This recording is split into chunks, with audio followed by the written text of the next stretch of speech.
The warning came at 3 in the morning when most of the aliens on Nexus Prime were sleeping. Chief Scanner Operator Telruk was one of the few beings still awake in the control center. His 6 arms moved quickly over his control panels while his big bug eyes looked at multiple screens at the same time. Telrak had been working the night shift for 15 years, and he had never seen anything like what appeared on his sensors. A massive object had just appeared at the edge of their star system, moving faster than any ship in their records. This cannot be right, he said to himself as he checked his instruments again and again. The readings showed a ship that was 3 times bigger than their largest battleship, and it was moving at a speed that should have torn any normal spacecraft into pieces. Wake up the council, he ordered his assistant. Kleek, who was a young alien with purple skin and 4 eyes. Alert everyone, we have a big problem. Within minutes the council chambers were filled with worried aliens who had been pulled from their beds. Most of them were still wearing their sleeping clothes, and their different colored skins showed fear and confusion. What is happening? Demanded Speaker Vexstar as he rushed into the room. His scales were bright yellow, which meant he was scared. A known ship approaching fast, said Telrek through a hologram projection. We have never seen anything like it in our databases. The energy readings are off our charts. Meanwhile, on the bridge of the UES Retribution, Captain Lee Dong-yoon watched the alien homeworld grow bigger on his main screen. The planet looked beautiful from space, with blue oceans and green continents, but he knew that under that pretty surface were cities built on slavery and suffering. Commander Kim, give me a full tactical report, he ordered. Yunwoo worked quickly at his station reading data from their powerful scanners. I count 40 defense platforms around the planet, each one armed with plasma weapons. There are 12 patrol ships in the area, and the planet has about 20 billion aliens living on its surface. Any signs of the slave camps? Asked Dongyun. Intelligence Officer Lee Jiong looked up from her computer. Yes, Captain, I can see large prison compounds on every continent. The heat signatures show millions of beings locked up in terrible conditions. Dongyun felt his anger grow stronger. Every minute they waited, more innocent beings suffered in those camps. The time for talking was running out. Communications, open a channel to the planet, he ordered. Lieutenant Park Suna worked at her station, breaking through the alien communication systems with technology that was far more advanced than anything the aliens had. Channel open. Captain, this is Captain Lee Dong-yoon of the United Earthship Retribution. He began speaking clearly and slowly so the aliens would understand. I am here to discuss the immediate release of all enslaved beings in your territory. The response came quickly from the planet. Speaker Vexstar sounded angry and confused. This is Speaker Vexstar of the Galactic Council. You are in our space without permission. Leave now or we will destroy your ship. Dong-yoon almost laughed. The aliens had no idea what they were dealing with. Speaker Vexstar, you do not understand. I am not here to ask for permission. I am here to tell you that slavery will end starting right now. How dare you threaten us? Vexstar shouted over the radio. We have ruled this galaxy for 3,000 years. No single ship can challenge our power. Target the nearest defense platform, Dong-yoon ordered quietly. Minimum power setting. Weapons Officer Park Ji-ho smiled as he aimed their most powerful gun at the alien space station. Target locked. Captain, Quantum Lance ready to fire, said Dong-yoon. The beam that shot out from the Retribution was invisible, but its effect was immediate and terrifying. The defense platform, which was as big as a city, simply disappeared. There was no explosion, no fire, no pieces left behind. It was just gone. The silence that followed was complete. Every alien on every ship and every space station stared at the empty space where their most powerful weapon had been just seconds before. That was a demonstration. Dong-yoon continued, his voice calm and steady. You have 24 hours to begin freeing every slave in your territory. After that, we will take stronger action. This is impossible. Vexstar stammered, his voice shaking. What kind of beings are you? What are you? We are humans, Dong-yoon replied, and we want freedom for every thinking being in this galaxy. The age of slavery is over. The only question is whether you will end it peacefully or whether we will end it for youth. Communication ended. Leaving the Alien Council in complete shock. For the first time in their long history, someone had challenged their power and proven they could back up their words with force. On the planet below, panic spread through the government buildings. Alien officials ran through hallways shouting orders and demanding answers that no one could give. Their most advanced weapons had been destroyed by technology they could not understand, and the slave camps across the planet word began to spread among the prisoners.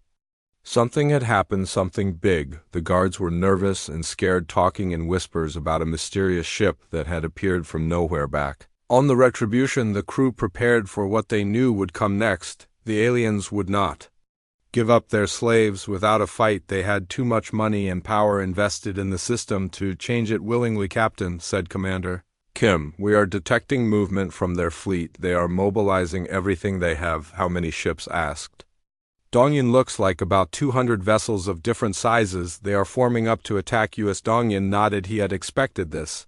The aliens were like bullies who had never been challenged before. They would have to learn the hard way that humans did not make threats. They could not keep all hands battle stations, he announced over the ship's intercom.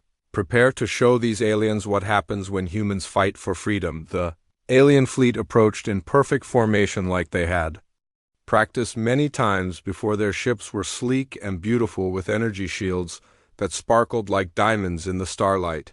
They thought their numbers would be enough to overwhelm the single human ship. They were about to learn how wrong they were. The humans had not come to play games or show off. They had come to win, and they had built their ship to do exactly that. The battle for the galaxy's freedom was about to begin. The emergency meeting of the Galactic Council was like nothing anyone had ever seen before. The great chamber that had known 3,000 years of peaceful debate now echoed with panic and fear. Alien representatives from dozens of worlds gathered in worried groups, their strange voices creating a noise that sounded like a zoo at feeding time. Speaker Vexstar stood at the center podium trying to bring order to the chaos. His scales kept changing colors from red to yellow to purple, showing how scared and confused he was. Fellow counselors, he shouted over the noise, we face a threat unlike anything in our history. What do we know about these humans? Asked Counselor Yithra. Her body was made of living crystal that sparkled like diamonds. But now the light seemed dim and worried. Military Commander Grexton activated a hologram that showed the human ship floating in space like a dark mountain. The vessel is 3 kilometers long and covered in armor, thicker than anything we have ever built, he reported. Our scouts say there are no other human ships in the area, but the technology they have shown us is far beyond our understanding. Their demands? Asked Counselor Zephin, whose tentacles writhed with anger. They want us to free our workers, Vexstar replied, the words tasting bitter in his mouth. They call our economic system slavery, but every civilized being knows that some must work so others can prosper. The chamber erupted in angry voices. For thousands of years, the council races have built their wealth on the backs of conquered peoples. The idea of simply releasing millions of workers was not just economically impossible, it was culturally unthinkable. This is crazy, shouted Counselor Thanagrix, whose massive body shook with rage. Our entire civilization depends on the current labor system. Without workers, our factories would close, our mines would shut down, and our way of life would collapse. Others agreed, nodding their various heads and waving their different kinds of arms. The labor system was not just about money. It was about power and control and the natural order that said some beings were born to rule while others were born to serve. Maybe we could negotiate, suggested a smaller counselor. Perhaps if we offered them territory or trade agreements or a share of our profits. They destroyed a defense platform without warning, said Grexton grimly. I do not think they are interested in making deals. Meanwhile, on the UES Retribution, the human crew watched the alien communications with growing disgust. The aliens talked about slavery like it was as normal as breathing, and they seemed genuinely confused about why anyone would object. Captain, we are monitoring their emergency broadcasts, said Lieutenant Park Suna. They are calling up their entire fleet. Every warship in their territory is being ordered to converge on our position. How many ships? Asked Captain Dongyan. Intelligence Officer Li Jiang looked up from her computer scanners. About 200 vessels of various types, everything from small patrol boats to their largest battleships. They are forming a defensive line around the planet. Any sign that they are releasing slaves? Asked Dongyuno. Captain, if anything, they seem to be increasing security around the labor camps. They are moving workers to more secure locations, probably to use them as hostages. Dongyan nodded grimly. He had studied enough human history to know that those who made money from oppression never gave up their power easily. The aliens would have to be forced to do the right thing. Navigation, position us between their fleet and the planet. He ordered communications, open a channel to their lead ship. The alien admiral who appeared on their screen was a reptilian creature like Vexstar, but bigger and more scarred.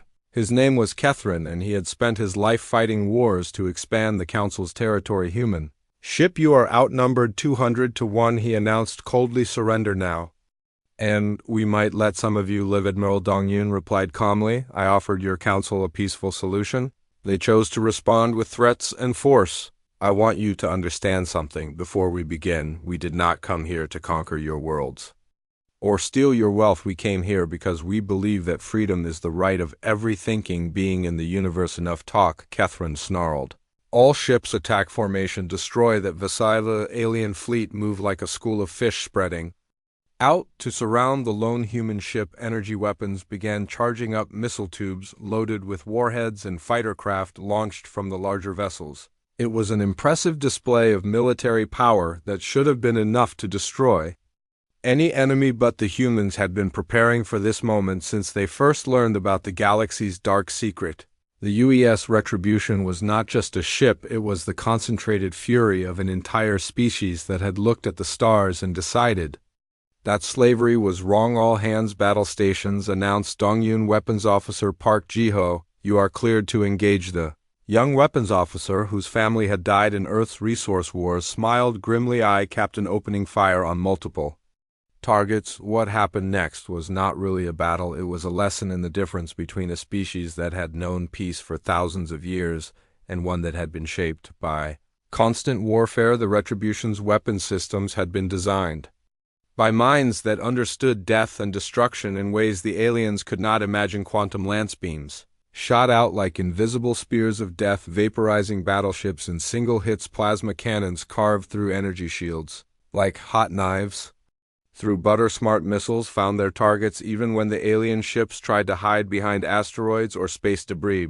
But the most terrifying weapons were the drone swarms. Thousands of small robotic fighters poured out of the Retribution's launch bays, each one controlled by an artificial intelligence that could think faster than any living brain.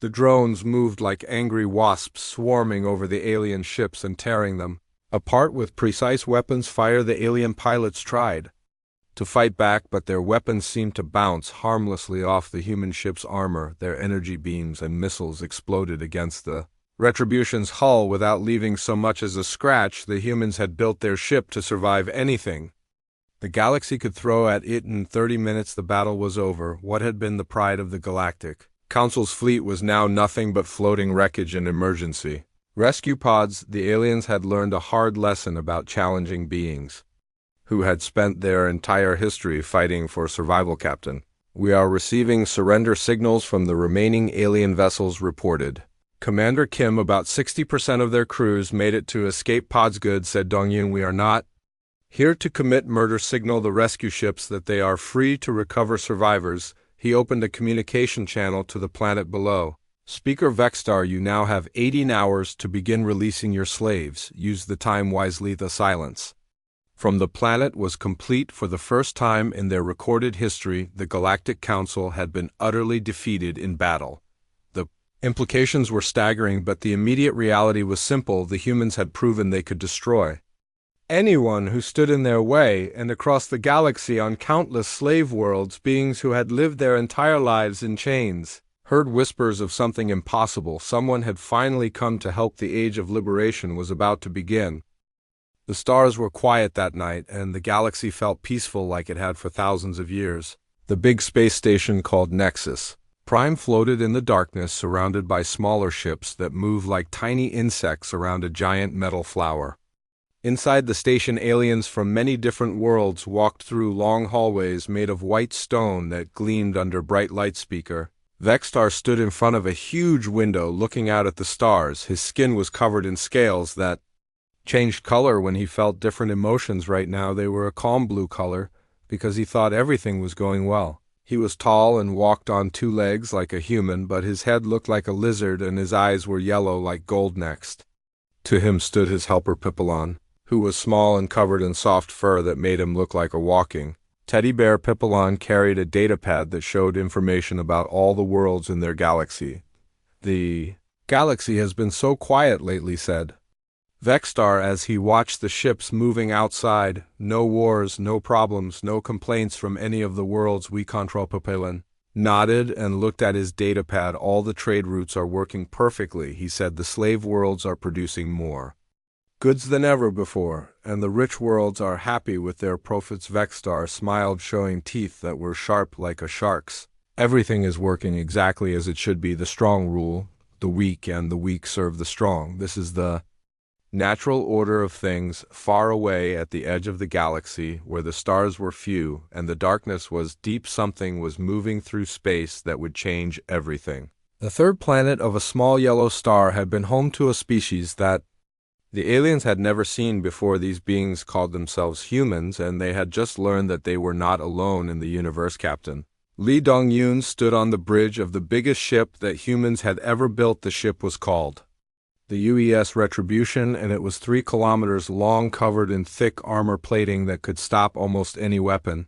The ship had been built for one purpose: to fight. Dong-yun was 35 years old, with black hair and dark eyes that had seen too much war. He wore a blue uniform with gold stripes on his shoulders that showed he was the captain. His face was serious, and he rarely smiled because he carried the weight of his entire species on his shoulders. The bridge around him was filled with screens and flashing lights and the quiet hum of powerful engines. Young men and women in blue uniforms worked at control stations, their faces focused and determined. Each one of them had volunteered for this mission, knowing they might never see Earth again. "Captain, we are receiving more signals from the inner galaxy," said Lieutenant Park Suna from her station near the front of the bridge. She was 26 years old, with long black hair tied back in a ponytail, and she was the best communications officer in the human fleet. "What do the signals say?" asked Dong-yoon as he walked over to look at her screen. "The translation computer is working on them, but,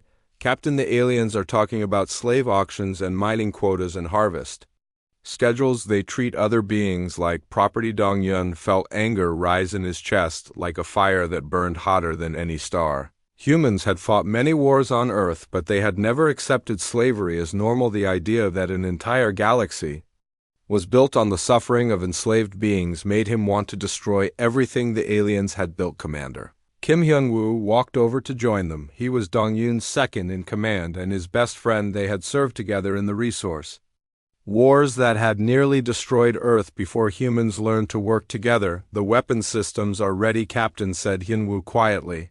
"All our guns are loaded, and the new quantum weapons are charged. We can destroy anything they send against US." Dong-yun nodded, but his expression remained serious. They had not come to the stars to conquer or to build an empire.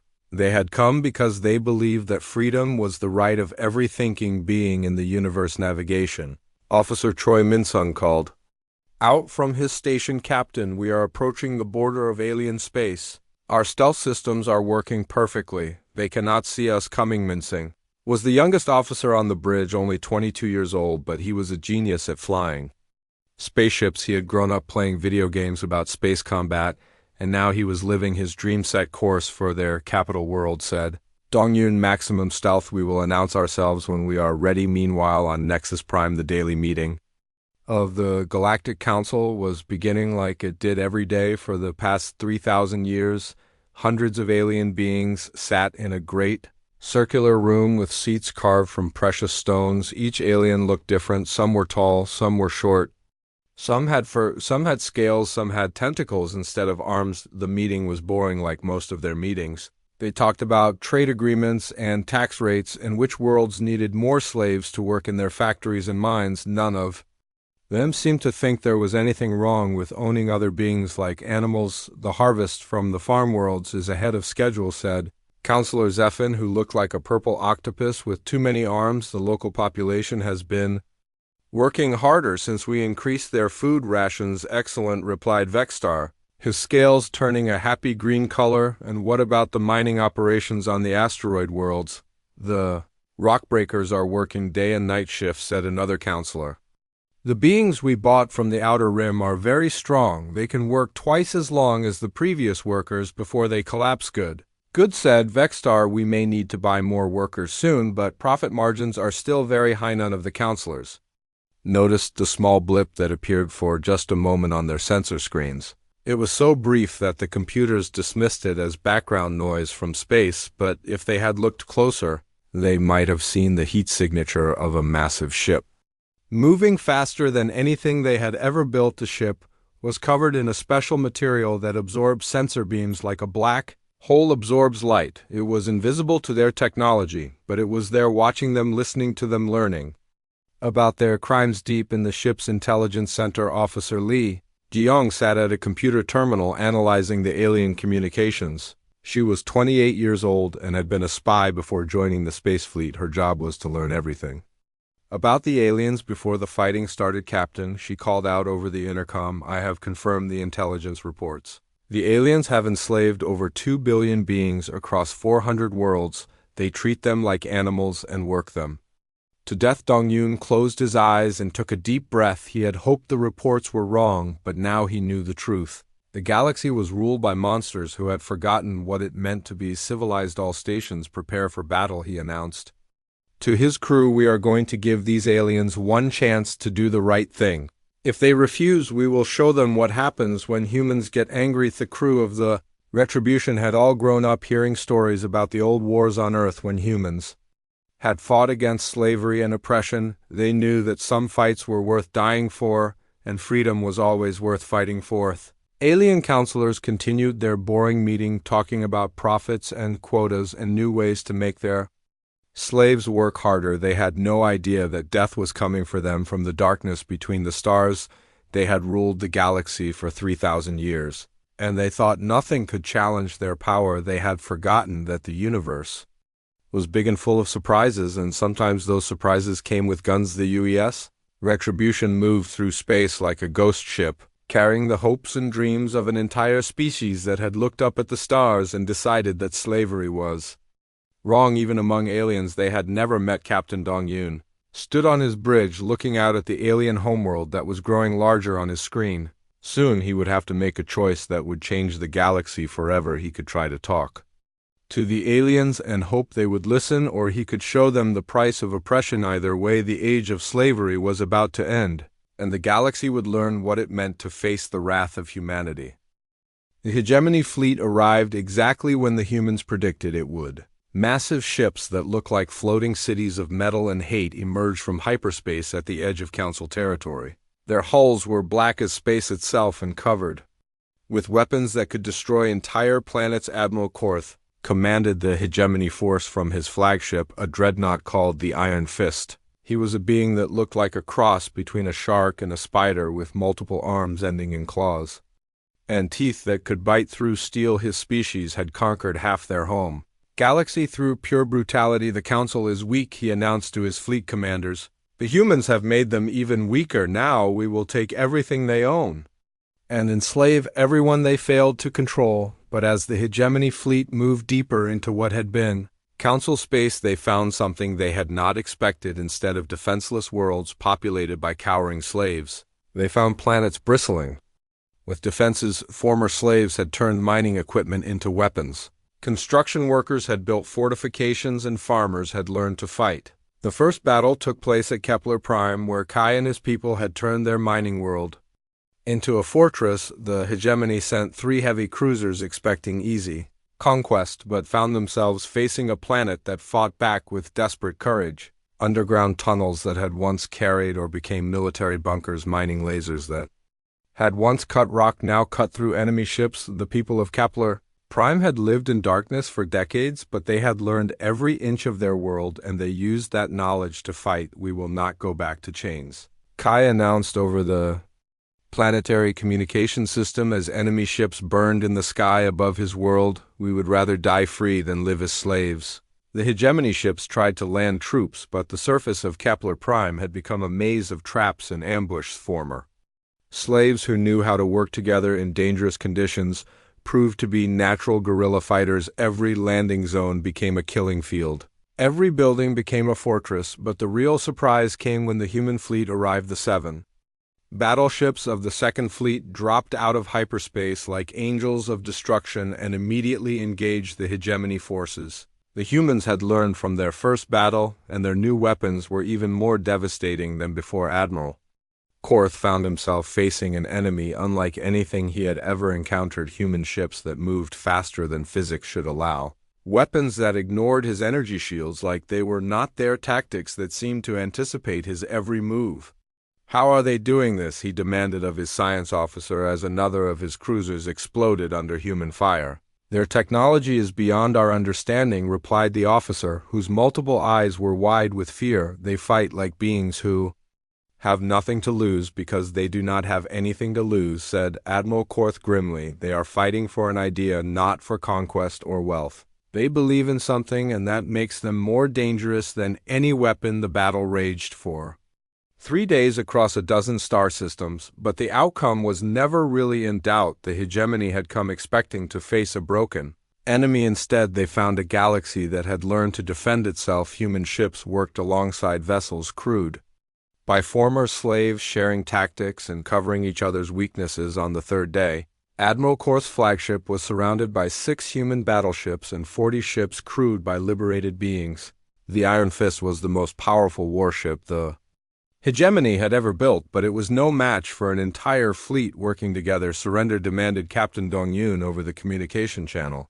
"Your fleet is defeated and your invasion has failed." Admiral Korth looked around his bridge at the faces of his crew, beings who had spent their lives conquering others but had never faced real resistance. For the first time in his life, he was afraid. "What do you want?" he asked. "We want you to go home," replied Dong-Yun, "and we want you to remember what happened here. The galaxy is no longer a place where the strong can simply take what they want from the weak. Freedom has allies now, and we will defend it wherever it is threatened." The surviving hegemony ships limped back to their own territory, carrying news that would change everything in a galaxy where might had always made right. Someone had proven that there were things worth fighting for besides conquest and profit. 3 months later, Captain Lee Dong-Yun stood on the observation deck of a space station orbiting New Terra, the capital world of the Free Worlds Alliance. Through the viewport, he could see ships from hundreds of different worlds flying together in peaceful formation. The galaxy had changed in ways no one could have imagined. Former slave worlds had become centers of learning and innovation. Council worlds had transformed their economies to run without forced labor. Even some hegemony territories had begun to question whether conquest was really the best way to build a civilization. A soft chime announced that someone was entering the observation deck. Dong-Yun turned to see Kai walking toward him.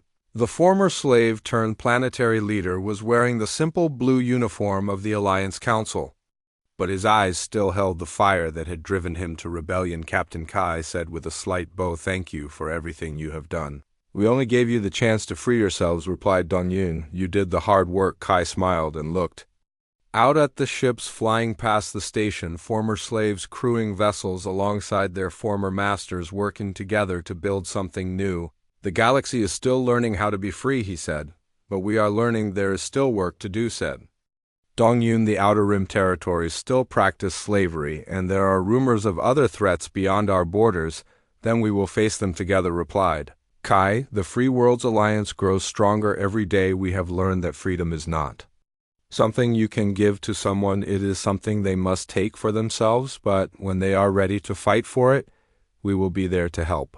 Dong-Yun nodded and looked back out at the stars. The galaxy was a big place full of dangers and challenges, but for the first time in thousands of years, it was also full of hope. Beings who had never dreamed of freedom were building new worlds, and the humans had proven that sometimes the greatest victory was not conquering your enemies, but showing them a better way to live. The age of slavery was ending, and the age of freedom had begun. The galaxy would never be the same, and that was exactly what the humans had hoped for when they first looked up at the stars and decided that everyone deserved to be free. In the years that followed, the story of the human battleship that had challenged an entire galaxy would be told and retold on countless worlds. Children who had been born free would hear about the dark times when beings were bought and sold like animals, and they would swear that such darkness would never return. The galaxy had learned the meaning of fear when the humans arrived, but more importantly, it had learned the meaning of hope, and in the end, hope proved to be the most powerful weapon of all. The news traveled faster than the speed of light through quantum communication networks that connected every world in the galaxy on planets where beings had been slaves for generations. The impossible word spread like wildfire. Someone had challenged the Galactic Council and one on the mining world of Kepler Prima being named. Kai worked deep underground breaking rocks with tools that were older than his grandfather. He was from a species that looked almost human except for his blue skin and silver eyes. His people had been slaves for so long that most of them had forgotten what freedom even meant. Kai stopped working when he heard the guards talking in excited whispers above ground. Their electronic communication devices were crackling.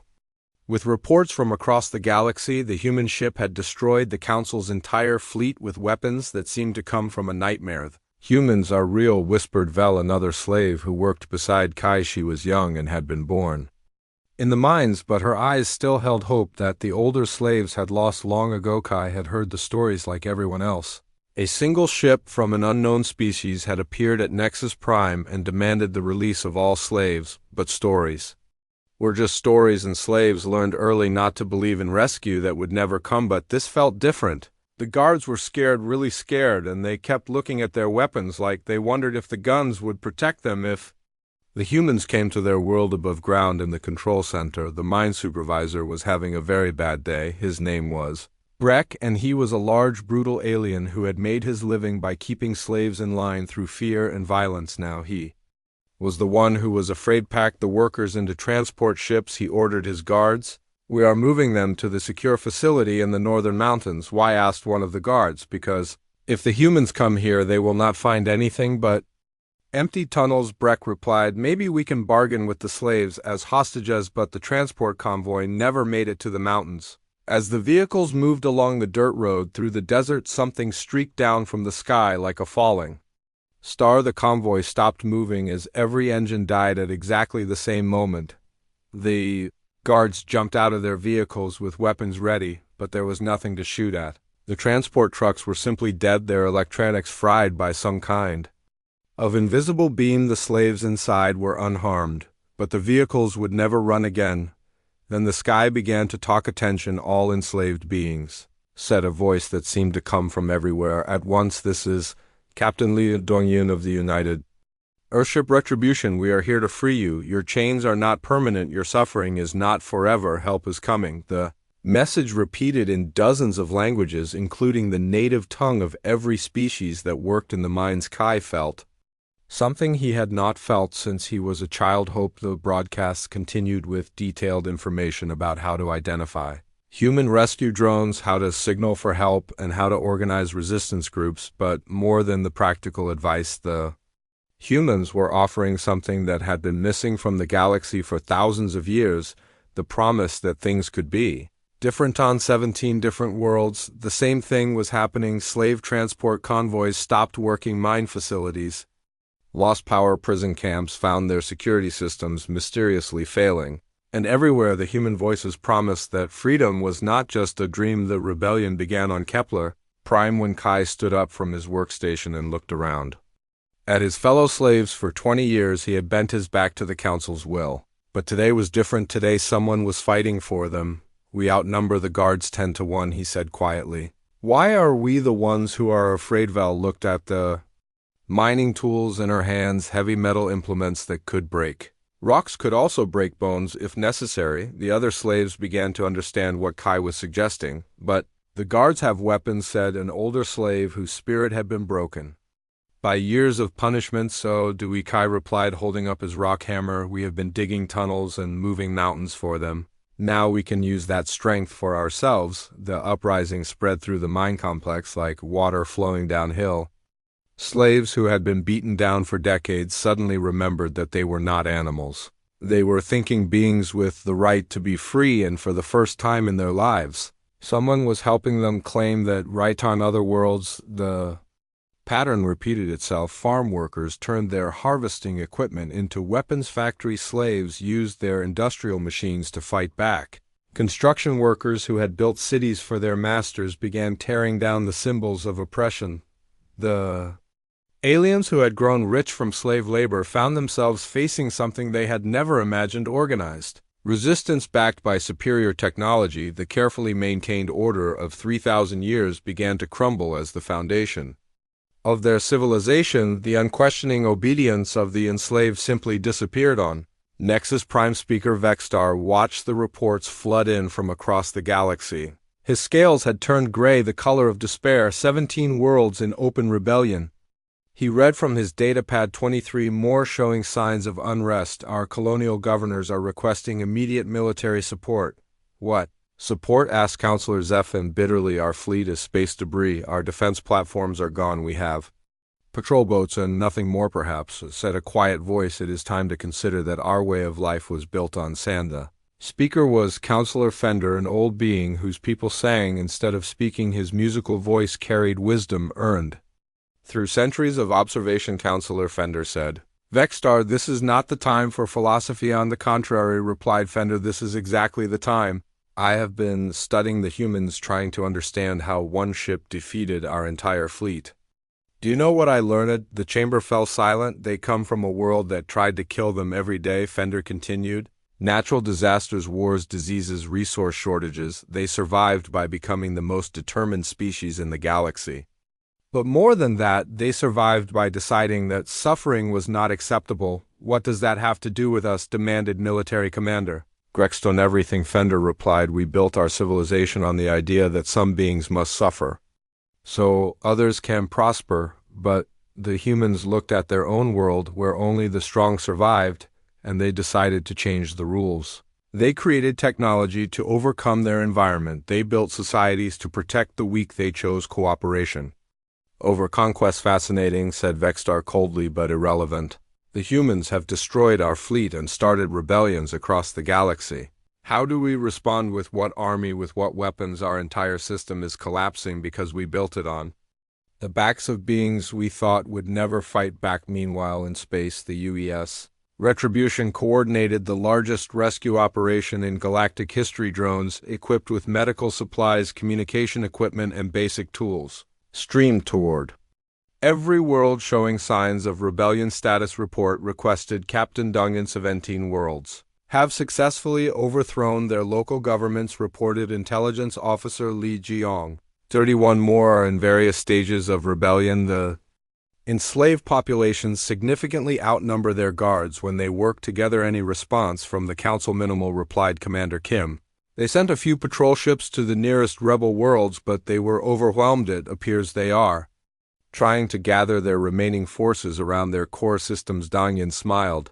The aliens were learning that an empire built on oppression was like a house built on sand. When the foundation cracked, the whole structure came down. Open a channel to Nexus Prime, he ordered. Speaker Vexstar appeared on the screen, looking older and more tired than before. Captain Dongyun, I am prepared to discuss terms. The terms have not changed, replied Dongyun. Complete abolition of slavery throughout your territory, immediate and unconditional. But the economic disruption, Vexstar protested. Supply chains will collapse, food distribution will fail, billions will suffer. Then you should have thought of that before you built your economy on slavery, Dongyun replied. But we are not unreasonable. We will help you transition to a free economy. We will provide technology and resources, but the slavery ends today, and if we refuse, then we will help the free worlds build their own civilization, one that does not need chains to function across the galaxy. The enslaved were learning what it meant to hope again, and the humans were keeping their promise to fight for freedom. Wherever it was threatened, the age of liberation had begun, and nothing would ever be the same. The rebellion that started on 17 worlds spread like fire through dry grass within days.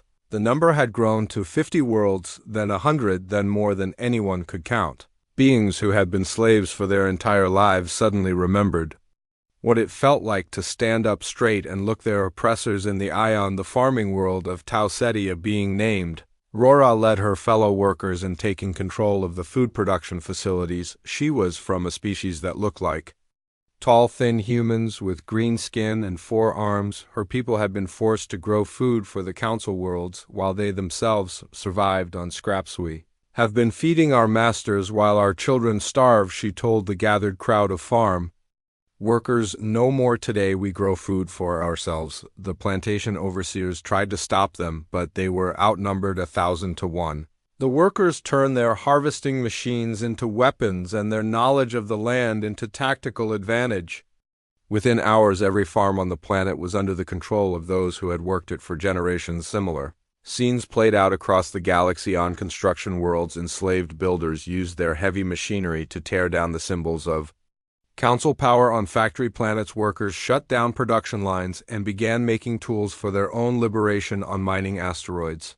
Rockbreakers became freedom fighters, but the most important change was not in the weapons or the battles. It was in the minds of beings who had forgotten what freedom meant for the first time in centuries.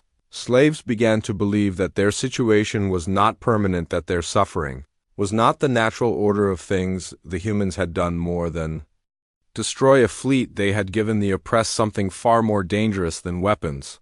They had given them hope. On Nexus Prime, the Galactic Council watched their empire crumble in real time.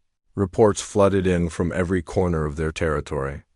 Worlds declaring independent, slave populations in open revolt. Colonial governors fleeing for their lives. Speaker Vexstar stood in the council chamber surrounded by the wreckage of 3,000 years of civilization. His scales had turned completely gray, and he looked like he had aged decades in just a few days. How many worlds have we lost? He asked, though he did not really want to know the answer. Over 200 confirmed in rebellion, replied Military Commander Grexton, whose own confidence had been shattered by the human demonstration of power. Another 300 showing signs of unrest.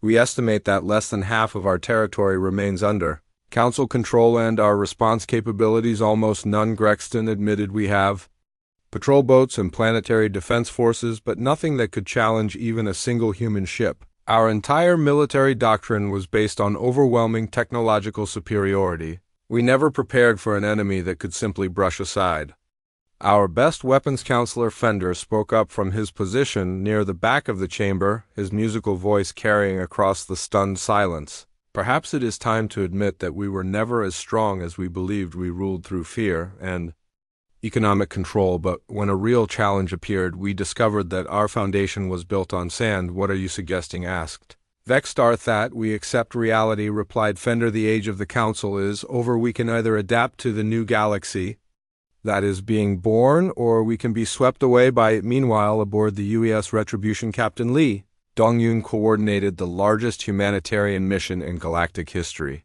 Drones equipped with medical supplies, educational materials, and communication equipment streamed toward every world, showing signs of rebellion. The freed slaves needed more than just weapons to fight with. They needed medicine for the sick, education for the young, and technology to build new societies. Human engineers worked around the clock to design simple but effective tools that former slaves could use to rebuild their worlds. Captain, we are receiving requests for assistance from over 400 worlds, reported Intelligence Officer Li Jiang. They need everything from basic medical care to industrial equipment to help establishing new governments. Prioritize the medical supplies first, ordered Dongyun.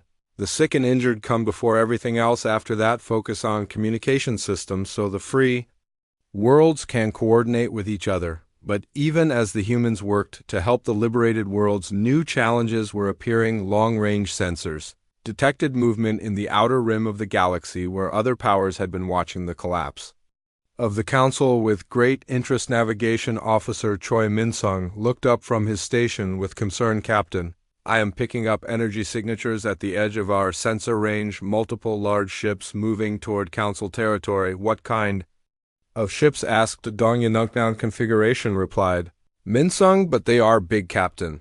Bigger than anything in the council fleet, and they are moving in formation like a military force. Intelligence Officer Li Jiang worked quickly to analyze the new contacts, cross-referencing with our databases. Captain, I think we have found the hegemony. Dongyun had heard rumors of the hegemony from intercepted alien communications, a militaristic alliance that controlled territory on the far side of the galaxy. They were said to be even more brutal than the Council, preferring direct conquest to economic control. How long before they reach Council space? He asked. At their current speed, about 2 weeks, replied Min-sung. Timing was not a coincidence.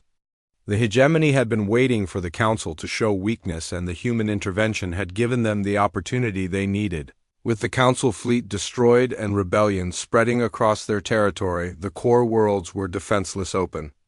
A channel to Earth Command ordered Dong-Yun, "It is time to call in reinforcements." Admiral Sarah Chun appeared on the main screen. Her face showed the strain of coordinating Earth's response to the galactic crisis, but her eyes burned with determination. "Captain Chun began. The Second Fleet is ready for deployment. 7 battleships, 23 cruisers, and 42 destroyers, all equipped with improved weapons based on your combat data," and the crews asked Dong-Yun volunteers from across the liberated worlds replied, "Chained former slaves who want to defend their new freedom, council defectors who have seen the error of their ways, and of course human crews who believe in the cause. The galaxy is finally learning to fight for itself, but even as reinforcements prepared to leave Earth, the situation in the galaxy was changing rapidly. The hegemony fleet had been detected by the liberated worlds, and panic was spreading among populations that had just tasted freedom on Kepler Prime. Kai stood in what had once been the mine supervisor's office, looking out at the blue sky he had not seen for 20 years. Around him other former slaves worked to organize their new government, but the mood was grim. "The hegemony is coming," said Vel as she entered the office with a data pad full of reports. "Their ships are 10 times bigger than anything the council had, and they do not take prisoners." "Then we will fight," replied Kai simply. "We have been slaves once, we will not be slaves again, but do we have enough weapons?" asked another former slave, a old being whose body showed the scars of decades in the mines. "We have something better than weapons," said Kai. "We have something to fight for." Across the galaxy, the same conversation was taking place in 1,000 different languages. Former slaves who had just learned what freedom meant were preparing to defend it with their lives. They had no training, no military experience, and very few weapons, but they had something their enemies did not understand. They had hope. The human fleet that jumped into council space 2 days later was unlike anything the galaxy had ever seen.